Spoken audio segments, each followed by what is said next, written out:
Isaías 43, versículo 9. Todas as nações se congreguem e os povos se reúnam.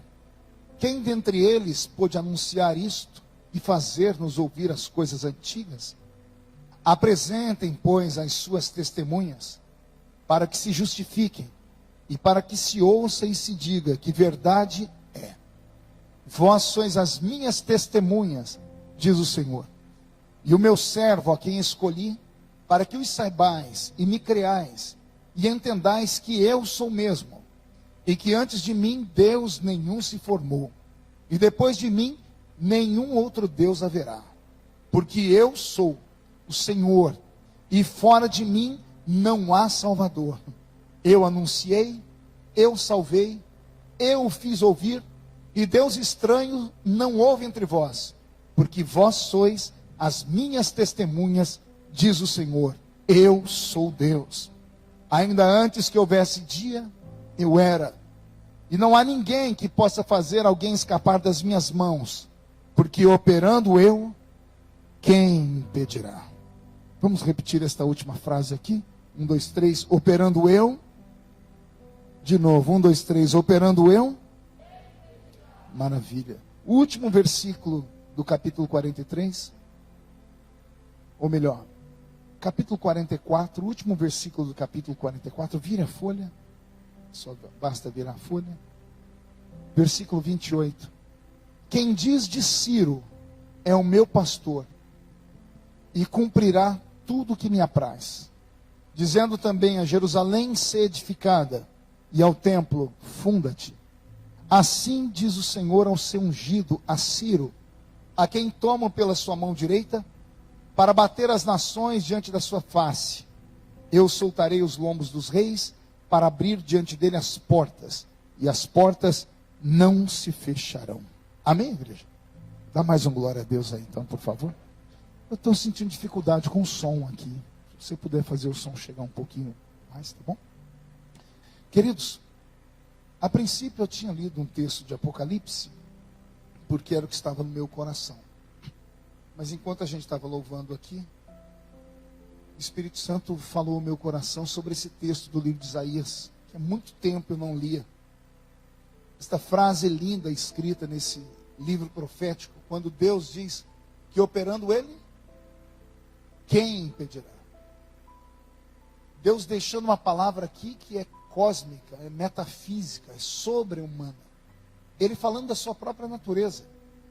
Ele dizendo que não existe outro além dele. E jamais existirá outro além dele. Ele dizendo que ele é o eterno. Esse versículo ele enche a nossa alma de fé e de esperança.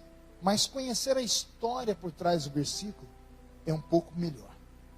O texto do livro de Isaías foi escrito 700 anos antes de Jesus nascer. Isaías é chamado de o profeta messiânico, porque ninguém, nem antes dele, nem depois dele, falou com tanta precisão, sem ver, sem conhecer o Messias sobre a sua história. Por isso ele é chamado de profeta messiânico. É o livro que até hoje os judeus reverenciam, porque para os judeus Jesus não veio ainda. Eles ainda esperam a aparição do Messias. Então, até os dias de hoje, quando eles estão na sinagoga, eles meditam muito no texto de Isaías. Não vai ser difícil você se lembrar, quem lê a Bíblia, é claro, de um tempo que Jesus entrou dentro de uma sinagoga e deram a ele uma oportunidade para pregar. E quando ele tomou um rolo sagrado, não havia livro escrito assim, havia um vaso do lado do que era uma espécie de altar, e ali estavam fincados vários livros. Os livros eram escritos em pergaminho, né, aqueles rolinhos. Jesus catou o primeiro que estava na frente dele. E quando ele abriu justo no livro do profeta Isaías. E ele abriu no texto que falava sobre ele. Eis que o Espírito do Senhor Jeová está sobre mim, e me ungiu para dar vista aos cegos, anunciar o ano aceitável do Senhor, libertar os cativos. Nós vamos lembrar que na semana passada eu citei aqui um texto, quando Filipe estava na cidade de Samaria e passou por ele o guarda-tesouros da rainha Candace, lá da África, e ele viu o homem lendo um livro dentro da sua carruagem. E ele estava lendo o livro do profeta Isaías. E só para deixar claro que o livro de Isaías é muito querido e é muito respeitado pelo povo judeu. Pena que eles não tiveram a revelação que nós tivemos, né? Jesus veio para eles, mas eles não receberam, mas nós recebemos. E por isso temos a certeza da salvação. Posso ouvir um amém por essa palavra? Interessante é que Isaías é contemporâneo de outros profetas, como o profeta Jeremias. E todos esses profetas, desde que Israel entrou na terra prometida, começaram a vaticinar, começaram a profetizar e a puxar a orelha do povo de Deus. Por quê? Porque enquanto eles estavam no deserto e dependiam de Deus, faziam de tudo para se aproximar dele. Às vezes se esqueciam, tombavam, caíam, mas logo se levantavam. Mas desde o dia em que Israel pisou na terra prometida, desde que eles entraram em Canaã, parece que fizeram um pacto coletivo de abandonar Deus. Se você pegar o livro dos Juízes, você vai ver que por um período de quase 300 anos, 7 juízes se levantam ali, num período de 40 anos cada um deles, para tentar trazer Israel à realidade. Para tentar fazer Israel entender que eles não estavam naquela terra por acaso, que não era uma história de carochinha, que não era obra que não era uma coincidência ter acontecido tudo o que aconteceu com eles. Mas os profetas sempre faziam Israel se lembrar: foi o Senhor que fez isso. Foi Deus que escolheu vocês. Foi Deus que levantou vocês. Foi o Senhor que aplanou a montanha, o vale. Foi o Senhor. E as pessoas se esqueciam. E chegou uma hora em que o cálice da ira de Deus ficou cheio e transbordou. E então Deus começou a falar com seus profetas, dizendo: eu preciso curar o meu povo. E havia uma doença que estava impregnada em Israel, que Deus jamais iria suportar. Deus suportou a fraqueza deles, a murmuração deles, mas Deus não suportava Israel trocá-lo por um pedaço de pedra, que tinha olhos e não via, que tinha ouvidos e não ouvia, que tinha boca e não falava, que tinha pés e não caminhava. Estou falando dos ídolos, dos postes ídolos, das imagens de esculturas, que Israel, quando entrou dentro da terra prometida, por obra não do acaso, mas de cabeça pensada, tiraram dos seus pertences os ídolos pagãos da Mesopotâmia. Levaram para dentro de Canaã os ídolos que eles aprenderam a adorar quando estavam entre os egípcios. Eu até entendo, 430 anos oprimidos pelos egípcios, geração após geração, vendo os egípcios adorarem a Amon-Ra, Anubis, Ísis e todos os deuses daquele mundo antigo. Israel acabou se unindo à tradição deles em adorar deuses. Quando saíram da terra do Egito e foram para a terra prometida, ao invés de deixar os ídolos lá, levaram escondidos. E Deus foi observando, cada vez que Israel se curvava diante de um Deus, Deus pesava a mão sobre eles. Deus deixava um inimigo vir e roubar, estuprar suas mulheres, matar suas crianças, queimar a lavoura. Os cananeus, os heteus, os heveus, os girgazeus e todos os zeus daquele mundo antigo atacaram o povo de Israel. E sempre Deus levantava um juiz, sempre Deus levantava um profeta. E quando Deus viu que não tinha o que fazer, Deus criou, pastor Roseli, um método de cura. Só que era um método de cura muito violento. Uma dor de cabeça até se cura com uma cibalena, mas um câncer é preciso de quimioterapia e radioterapia. Deus mandando, Wagner, os inimigos ir até Israel e roubar, queimar, era como se fosse uma cibalena para uma dor de cabeça. Funcionava momentaneamente. Mas quando acabava, olha Israel pegando os postes ídolos e adorando de novo. Então Deus criou uma história. Deus começou a dizer através dos profetas: tirarei o meu povo da terra que eu dei e os levarei cativos para uma terra. Eles não sentem falta do Egito?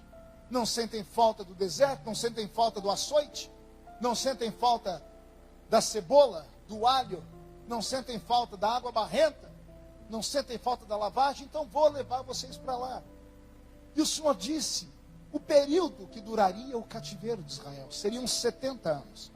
70 anos de opressão. 70 anos de dor. 70 anos sem ouvir a voz de Deus. 70 anos sem ver anjos. 70 anos sem ver a Shekinah, a nuvem da sua glória. 70 anos simplesmente com o céu travado de bronze. Orações não eram respondidas, súplicas não eram ouvidas, os louvores não saíam, não fluíam. Se você ler um dos salmos da Bíblia, um dos salmos mais tristes, me fugiu agora o número dele, talvez alguns irmãos se lembrem, me ajude aqui. Quando Israel estava na beira do rio, lá trabalhando, os soldados babilônicos chegaram diante dos judeus e disseram assim para eles: cante para nós um cântico de Sião. E eles disseram: como cantaremos um cântico em Sião, se estamos em uma terra estranha? Os inimigos sentiam saudade das músicas alegres, dos louvores de Israel. Israel, envergonhados dentro do cativeiro, não tinham força nem para cantar, porque sabiam que haviam traído Deus, haviam traído a sua confiança. Salmo, você está vendo? Por isso que é bom ter uma pastora que conhece a Bíblia. Salmo 137, medite nesse salmo em casa, é muito lindo o salmo. Israel então passou por uma opressão. Foi no 6º século antes de Cristo, a primeira leva. Eles foram levados em 2 levas. A primeira leva foi levada cativa para a Babilônia com 1 milhão de judeus. Entre eles estavam lá Daniel, Sadraque, Ananias, Misael e Azarias, que lá receberam os nomes babilônicos, né? Sadraque, Mesaque, Abdenego e Beltesazar. Então, foi um período muito triste, né? Isso aqui fica uma resposta para as pessoas, né? Por que Deus às vezes pune? Porque o ser humano não cumpre as suas promessas. Quando tudo está desabando, a pessoa lembra de Deus, fala que vai orar, fala que vai jejuar, faz promessas, e as mais descabidas, impossíveis. Quem escuta sabe que a pessoa não vai dar conta de cumprir, mas o desespero faz ela fazer promessas. E depois que passa o susto, depois que passa a luta, a tribulação, as pessoas tendem a esquecer do que falam. Mas Deus não esquece. Deus é um ser que na Bíblia Sagrada pouco fala. Embora a Bíblia seja a palavra dele, 90% do que está escrito aqui são palavras que ele inspirou os homens a escrever. As palavras que ele fala são poucas. Menos de 10% são palavras ditas pela boca do próprio Deus. E um dia eu perguntei: por que o senhor fala tão pouco? E Deus falou comigo: porque eu não sou como um homem que fala sentado e não sustenta em pé. Deus não é como um homem que fala na hora da emoção e passou a emoção, esqueceu.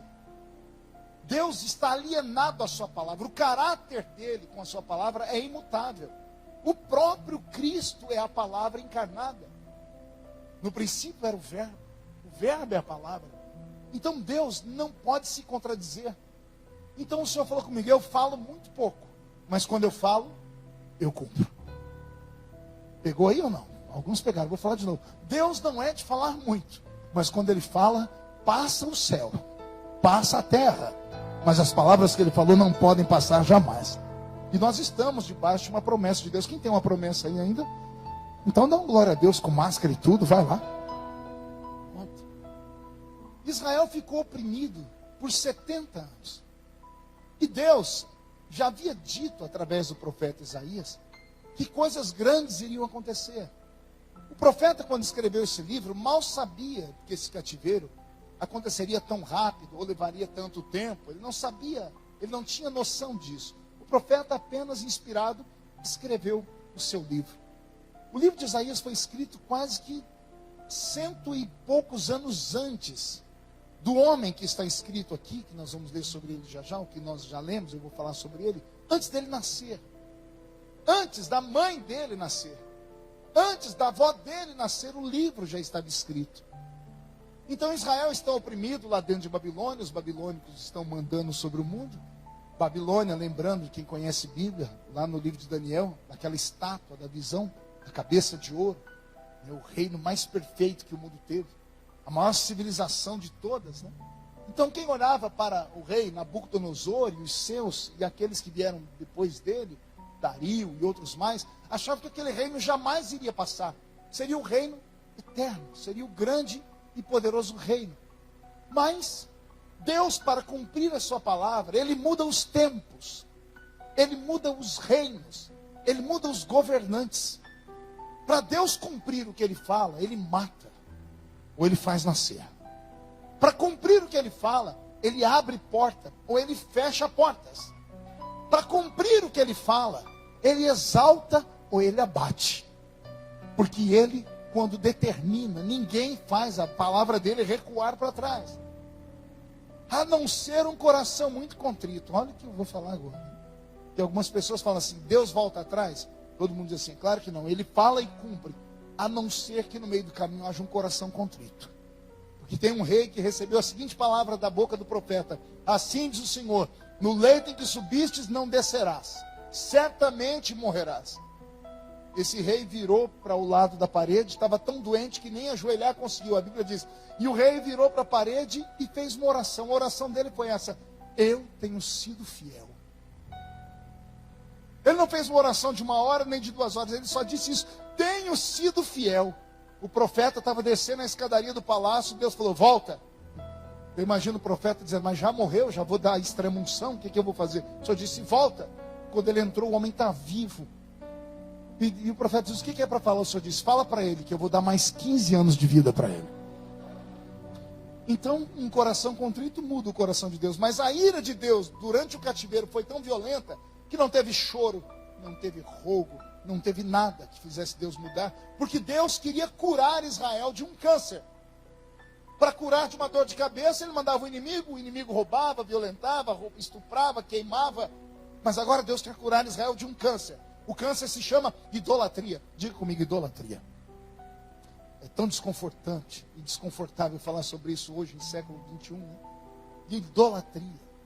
Eu me lembro quando a gente era novo convertido, os irmãos iam na casa da gente, a primeira coisa que eu olhava era para as paredes, para ver se tinha imagens de escultura. E já começava a dizer: ó, isso é um poste ídolo, né? E davam aquelas lições para nós. Com o passar do tempo, as pessoas pararam de falar sobre isso. Mas quando você estuda profundamente, você vai ver que idolatria não é uma imagem. Idolatria é um sentimento. Diga comigo: sentimento. Então, guarde isso na sua memória. Idolatria não é uma imagem de escultura. Idolatria é o sentimento que você tem por aquela imagem. Ou que você tem por um objeto inanimado. Ou que você tem por uma pessoa que você gosta muito. Tem pessoas que idolatram o filho. Tem pessoas que idolatram a roupa. Tem pessoas que idolatram a sua casa, o seu carro. Você já deve ter ouvido várias histórias sobre isso. Eu me lembro que eu estava pregando uma vez em Minas Gerais. Era um congresso muito lindo de jovens, um ginásio lotado. E eu fui clamar o batismo com o Espírito Santo. Vieram à frente centenas de pessoas. Jesus batizou mais de 100 jovens com o Espírito Santo naquela noite. Foi uma linda festa. E tinha uma moça que ela não recebia o batismo de jeito nenhum. E ela chorava, ela se descabelava, ela gritava. Ela chegou a ajoelhar no chão, depois deitou. Onde ela ficou uma poça de lágrima.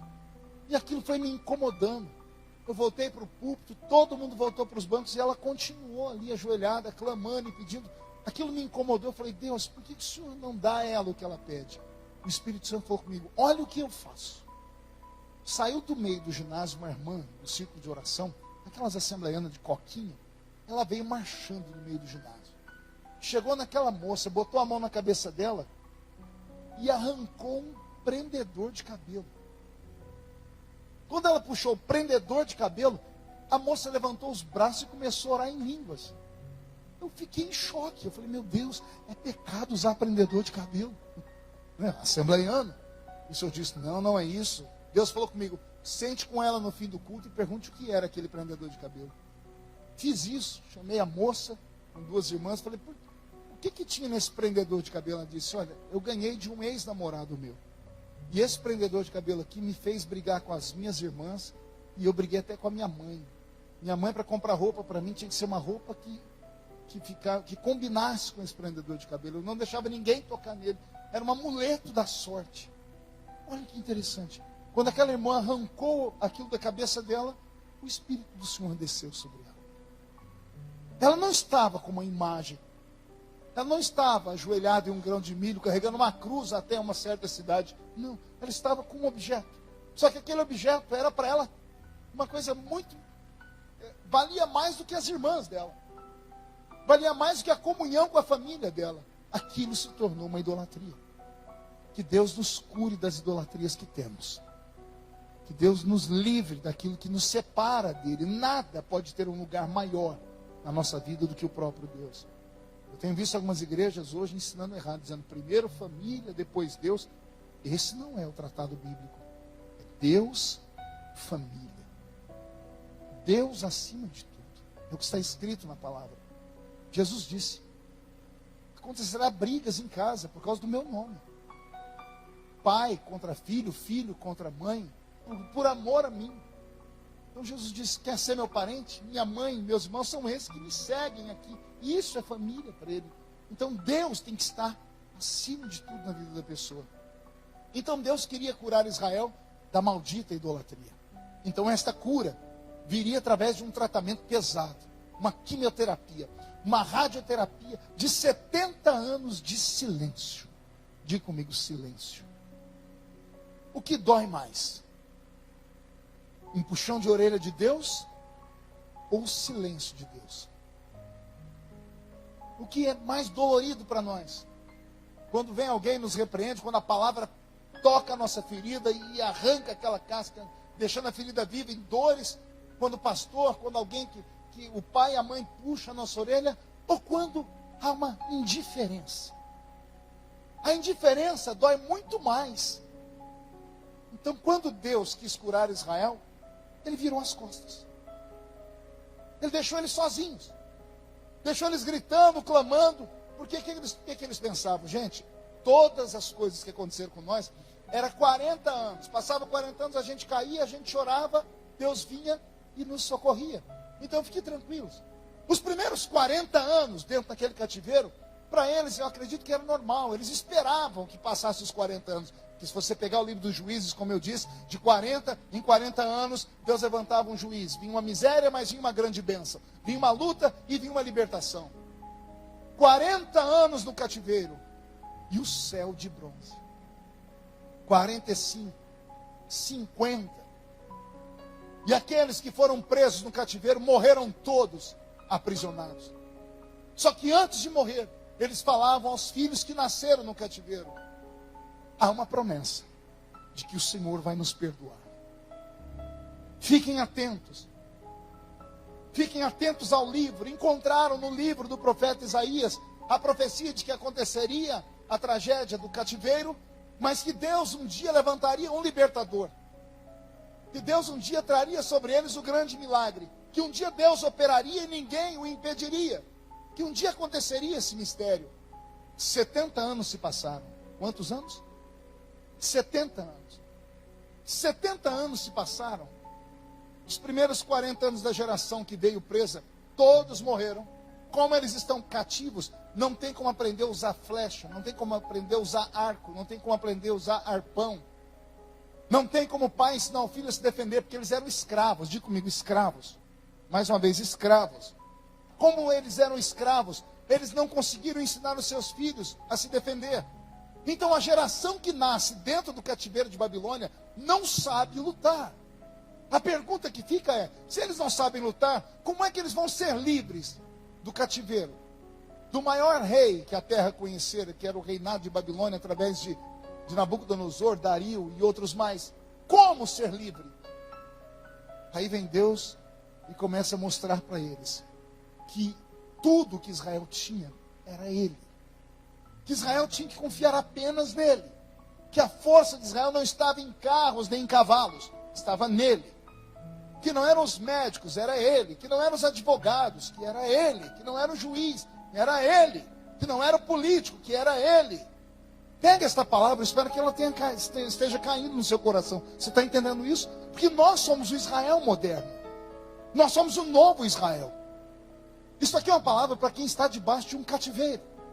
Que vê as coisas não funcionarem, que as coisas não estão dando certo, a porta não se abre, a doença não vai embora, o casamento não funciona, tudo na sua vida dá errado. Então compreenda, já que você entregou sua vida para Cristo, você é o novo Israel. E se você está em um cativeiro, Deus está querendo te dar uma lição. Deus está querendo te fazer entender, não é a força do seu braço, não é a intimidade que você tem com o médico, não é porque você está na cidade que tem o melhor hospital, não é o melhor juiz, não é porque na sua família tem um advogado, porque só o Senhor pode dar o livramento. A confiança de quem está em Deus tem que ser nele, e somente nele. É claro que você tem que fazer a sua força, tem que fazer a sua parte.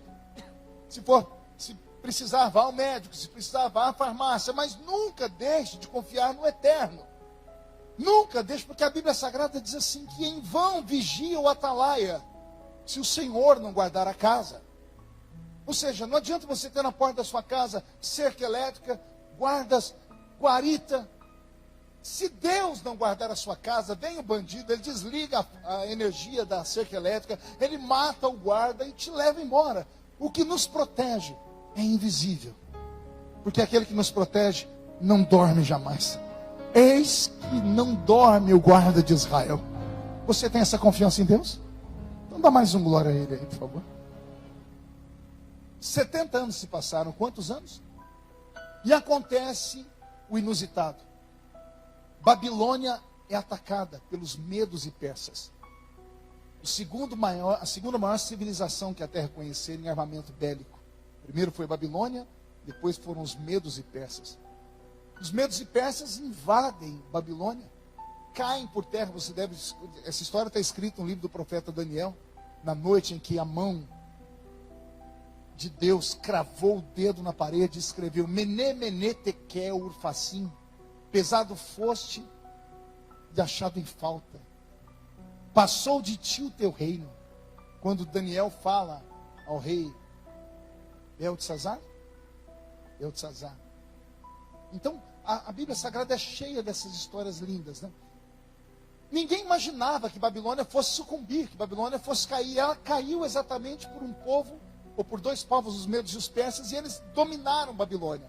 Ao dominar Babilônia, os povos que Babilônia havia escravizados permaneceram escravos. E um dos povos era Israel. Quem era? Não ouvi. Só que no meio daqueles que permaneceram no meio do cativeiro, teve alguém que aprendeu com os pais que o cativeiro teria um fim, que o milagre viria, que Deus levantaria alguém. E teve alguém que teve coragem de mexer nos achados que eles trouxeram de Jerusalém e encontraram um livro sagrado, a Bíblia deles, a Torá deles. Iam pegar a Torá, que eram os primeiros 5 livros do Velho Testamento, Gênesis, Êxodo, Levítico, Números, Deuteronômios. Entre eles encontraram alguns livros proféticos, e um deles era do livro do profeta Isaías. E alguém resolveu ler a Bíblia mesmo estando em cativeiro. Alguém resolveu ler a palavra de Deus mesmo estando com Deus em silêncio. E encontraram esses 2 versículos últimos que eu li. Capítulo 44, versículo 28. Quem diz de Ciro, ele é o meu pastor. Quem diz de quem? Não ouvi. Não ouvi? Para quem lê a Bíblia e não tem conhecimento de teologia, vai achar que Ciro é um nome judeu. E não é. A palavra Ciro é uma palavra persa.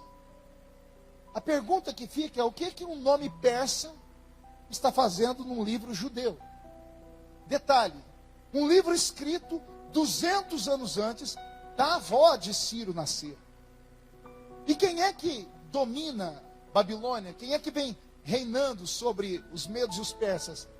O maior de todos os conquistadores do mundo antigo, chamado Ciro o Grande.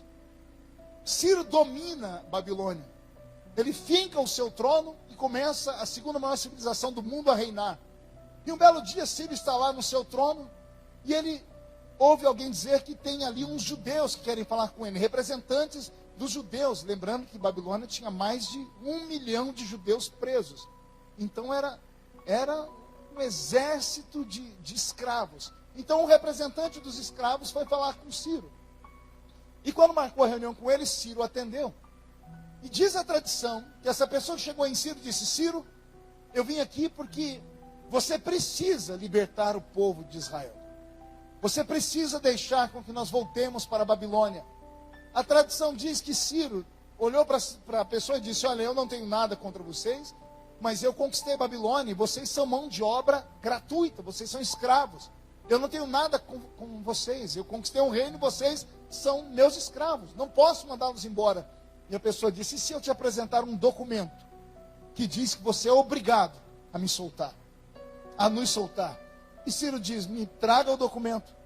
E a pessoa pegou um livro escrito 200 anos antes de Ciro nascer, o livro do profeta Isaías, levou diante dele e mostrou, como eu estou lendo aqui para vocês, o nome de Ciro citado 2 vezes num livro judeu. Quem diz de Ciro, ele é o meu pastor. Deus está chamando um ímpio de pastor. Deus está chamando um sanguinário de pastor. Deus está chamando um conquistador de pastor. Por quê? Porque Deus havia levantado Ciro como um elemento surpresa para assustar Israel. Deus deixou as forças de Israel ir embora toda. Deus deixou que os soldados, os que conheciam a batalha, morressem no cativeiro. A geração que nasce é uma geração que não sabe lutar, não sabe guerrear, mal sabe orar. Aí Deus disse: agora eu posso atuar entre vocês para vocês verem que eu sou Deus de verdade. Que quando eu quero cumprir uma palavra minha, eu derrubo o maior reino da terra. Eu faço Babilônia se curvar diante de um povo chamado Medos e Persas. Eu trago o imperador da Pérsia e coloco ele no trono. E detalhe, eu tenho o nome dele escrito no meu livro. Quando Ciro leu, que para nós é o capítulo 45, o verso 1, assim diz o Senhor ao seu ungido. Ai meu Deus. Deus ungiu um pagão. Deus ungiu um assassino. Deus ungiu. O que é ungir? É escolher, é separar. Deus escolheu e separou um ímpio para libertar Israel. Para Deus mostrar a Israel: não é a força de vocês, não é o cavalo, não é o carro, não é a espada, sou eu. Eu faço como quero, eu trago vocês de lá para cá e prendo, e quando chega o final eu pego vocês e devolvo para a terra de vocês, e ninguém tem nada a ver com isso. Diz a tradição que quando Ciro leu o nome dele aqui, ele pediu para que analisassem o livro, as pessoas importantes do reino dele, os cientistas dele, para ver a veracidade, saber se aquele livro era tão antigo quanto ele pensava. E quando disseram para ele que era, Ciro se curvou diante do único Deus de verdade. Ciro chamou Israel e disse: eu busco esse Deus desde a minha infância. E agora eu encontrei. Que seja conhecido o Deus de Israel como o único Deus, porque ele conheceu a mim antes de nascer. Ele conheceu a minha mãe antes dela nascer. Ele conheceu a minha avó 200 anos antes da minha família reinar sobre esse mundo. Ele já havia escrito o meu nome nesse livro aqui. É por isso que aqui no capítulo 43, o Senhor deixou para Israel anunciado: vós sois as minhas testemunhas, a quem eu escolhi para que saibais e me criais e entendais que eu sou o mesmo. Que antes de mim Deus nenhum se formou e depois de mim Deus nenhum haverá. Eu sou o Senhor, e fora de mim não há Salvador. É Deus dizendo: não serão os homens que vão salvar você, não será o advogado, não vai ser o delegado, não vai ser o juiz, não vai ser o vizinho, não vai ser o patrão. Sou eu sou o Salvador, só eu posso salvar você, diz o Senhor. E eu anunciei, e eu salvei, e eu te fiz ouvir, e Deus estranho não houve entre vós mais.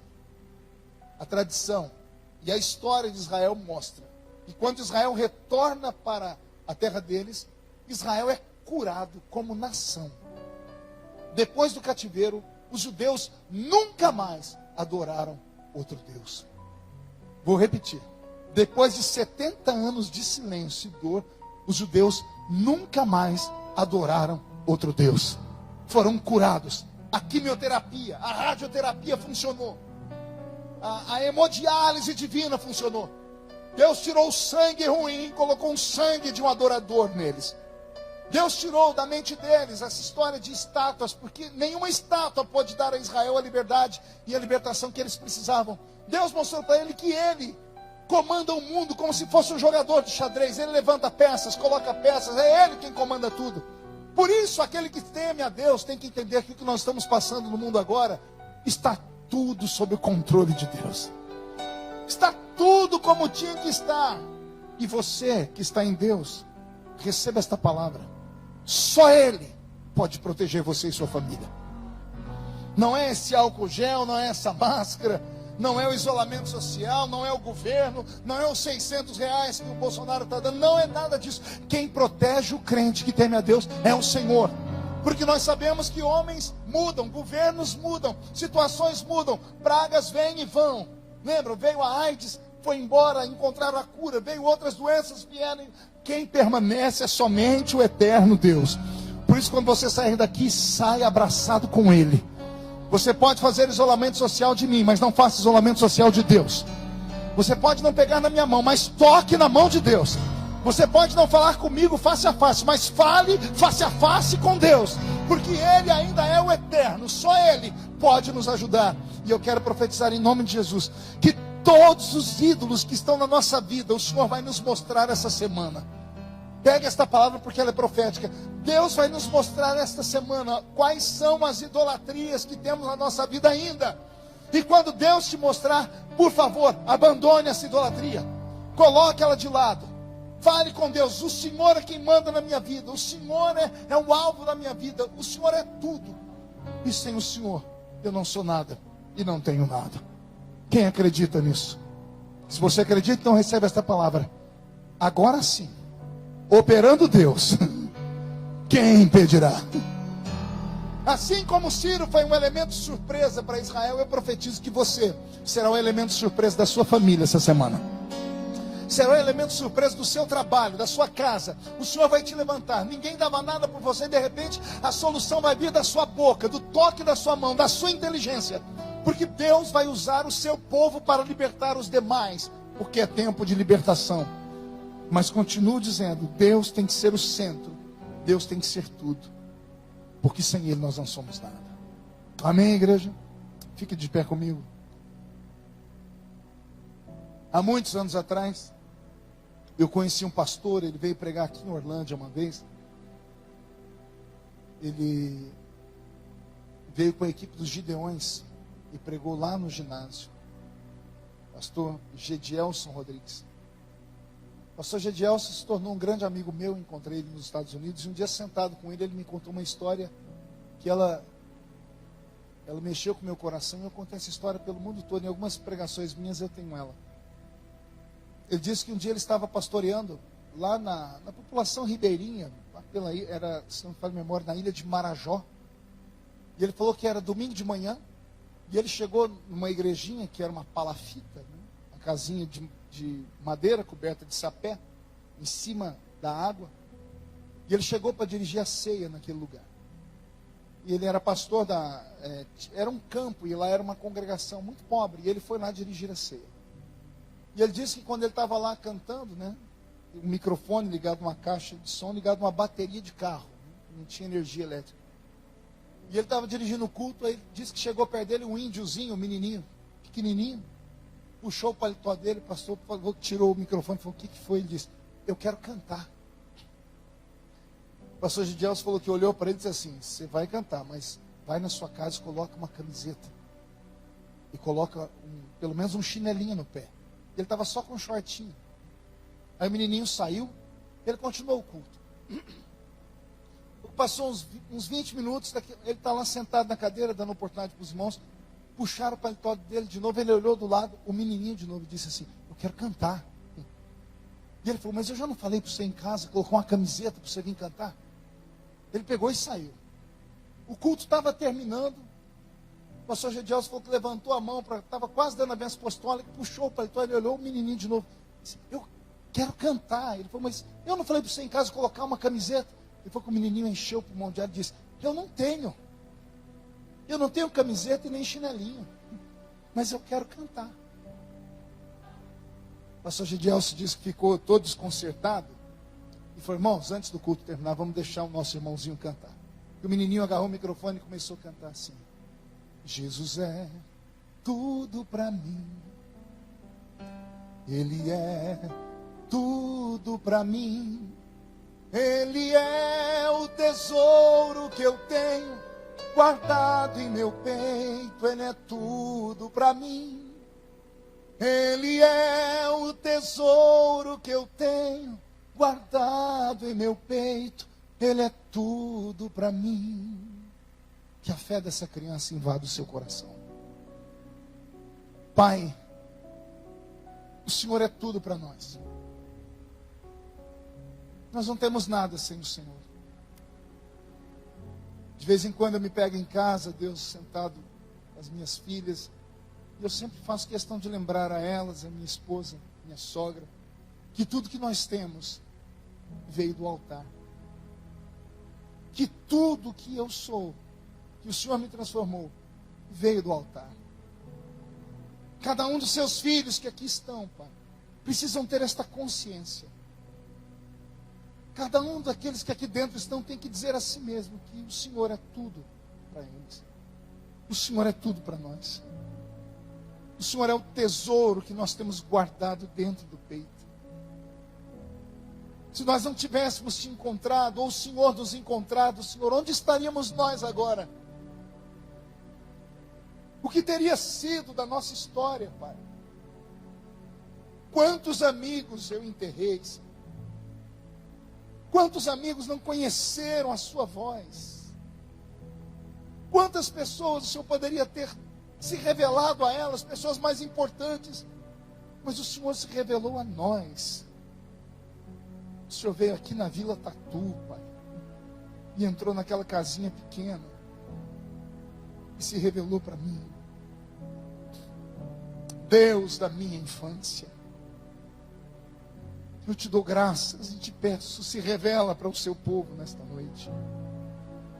De cabeça baixa estamos, ó Pai, eu gostaria que a sua igreja orasse nesse momento, enquanto a banda prepara um louvor para cantar. Que a oração deles seja esta oração de entrega, ou seja uma oração de avaliação primeiro. Primeiro, Senhor, saber como está a nossa vida. Se nós não guardamos algum poste ídolo lá do Egito, escondido nas nossas tralhas, e por isso levantamos e caímos, levantamos, e de repente veio essa luta, esse turbilhão, e nós estamos te buscando, e o Senhor está em silêncio, mas hoje o Senhor resolveu falar.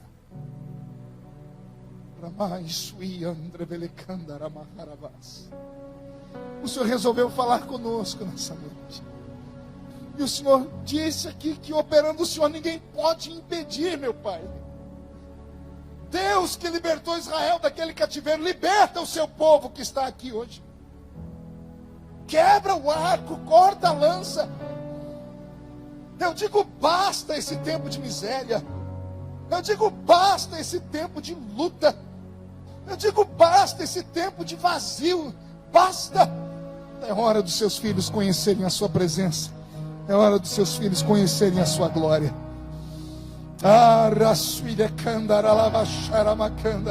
Nós te agradecemos, ó Pai, por tudo, por esta palavra. Nós possamos aplicá-la na nossa vida durante esta semana. Aprendemos aqui, Senhor, que existem coisas na nossa vida que nos separam de Ti. Os nossos ídolos particulares, os nossos ídolos de estimação. Nos ajuda a ficar livre deles, Pai. Aprendemos também que o cativeiro tem início, mas também tem fim. Aprendemos, Senhor, que há elementos de surpresa no meio do caminho, que o Senhor vai levantar para nos socorrer. Esperamos que o milagre venha de um lado e o milagre vai vir do outro. E aprendemos, Senhor, que o Senhor às vezes fecha os lábios, mas o Senhor nunca fecha os olhos. O Senhor está nos olhando. Abençoa o seu povo, em nome de Jesus. E a igreja diz: quem pode aplaudir a Jesus por essa palavra?